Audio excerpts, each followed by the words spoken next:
ഇപ്പൊ നമ്മളൊരു സിനിമ വിജയിച്ചു കഴിഞ്ഞാൽ നമുക്ക് ഓഡിയൻസിനോടുള്ള ഒരു കമ്മിറ്റ്മെന്റ് ലെവൽ കൂടുമെന്ന് കേട്ടിട്ടുണ്ട്. എന്ന് പറയുന്ന പോലെ നിമിഷ എന്ന് പറയുന്ന ആക്ട്രസിന്റെ ഒരു വ്യൂ പോയിന്റിൽ നിന്ന് നോക്കുമ്പോൾ ആ ഒരു തിങ്കിങ്ങിനെ പറ്റി എന്താണ്?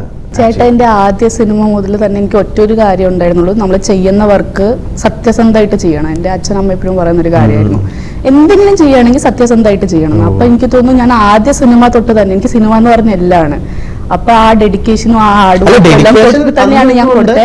അത് ഞാൻ പറയുന്നത്. പക്ഷേ എന്താ പറയാ, അവാർഡ് കിട്ടിയാലും ചേട്ടാ നമ്മള് തൊണ്ടി മുതൽ തൊട്ട് കുപ്രസിദ്ധ പയ്യൻ അല്ലെങ്കിൽ ചോല വരെ ചെയ്ത സിനിമകൾക്ക് കിട്ടിയ ഒരു അപ്രീസിയേഷൻ ആണ്.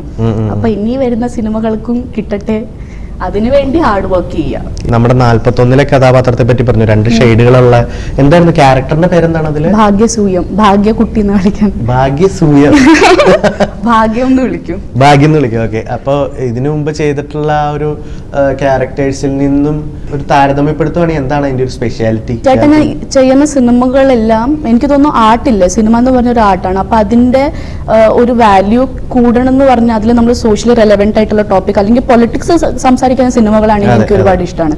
അപ്പൊ ഈ സിനിമ ആ കൂട്ടത്തിൽ നമുക്ക് പെടുത്താം എന്ന് പറഞ്ഞാൽ സോഷ്യലി നമുക്കിപ്പം ചുറ്റിന് കാണുന്ന ചില കാര്യങ്ങളാണ് ലാലുവേട്ടനും ഡിസ്കസ് ചെയ്യുന്ന സിനിമയിലൂടെ.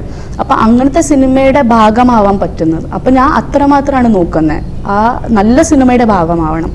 പിന്നെ ക്യാരക്ടറിനെ കുറിച്ച് പറയുകയാണെങ്കിൽ ഇതും എന്താ പറയാ, കുറുമ്പൊക്കെ ഉണ്ടെങ്കിലും എനിക്ക് തോന്നുന്നു നമ്മൾ സെക്കൻഡ് സ്റ്റേജ് കാണിക്കുമ്പോൾ ആ ക്യാരക്ടറിന് ട്രാൻസ്ഫോർമേഷൻ ഉണ്ട്, ഒരു ചേഞ്ച് കാണിക്കുന്നുണ്ട്. അത് എനിക്ക് തോന്നുന്നു അത് ഫാമിലിയുടെ പറയും പോലെ എല്ലാ കാര്യങ്ങളും. നിമിഷ പറഞ്ഞ പോലെ തന്നെ നിമിഷയ്ക്ക് ഒരു ആഗ്രഹം ഉണ്ടെന്ന് പറഞ്ഞു, ഒരു വ്യക്തമായിട്ടുള്ള രാഷ്ട്രീയം പറയുന്ന സിനിമകൾ അഭിനയിക്കണം എന്നുള്ളത്.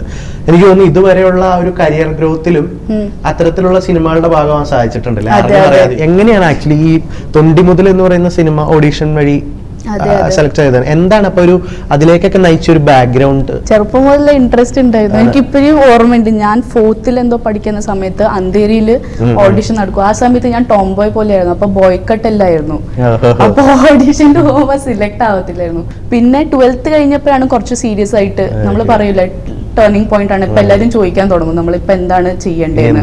12th കഴിഞ്ഞിട്ടാണ് കൂടുതൽ എല്ലാവരും ചോദിക്കുന്നത്. അപ്പൊ അങ്ങനെയാണ് കുറച്ച് സീരിയസ് ആയിട്ട് ചിന്തിച്ചത്. അപ്പൊ അങ്ങനെ ഓഡിഷൻസ് ആക്ട്രസ് അല്ല, എനിക്ക് സിനിമയോടൊരു ഇഷ്ടം ഉണ്ടായിരുന്നു. അപ്പൊ അത് ഈ പറയുന്ന പോലെ കലോത്സവം പോലുള്ള പരിപാടികൾ, കലാതിലകം, അങ്ങനത്തെ ഒക്കെ പരിപാടികളൊക്കെ ഉണ്ടായിരുന്നോ?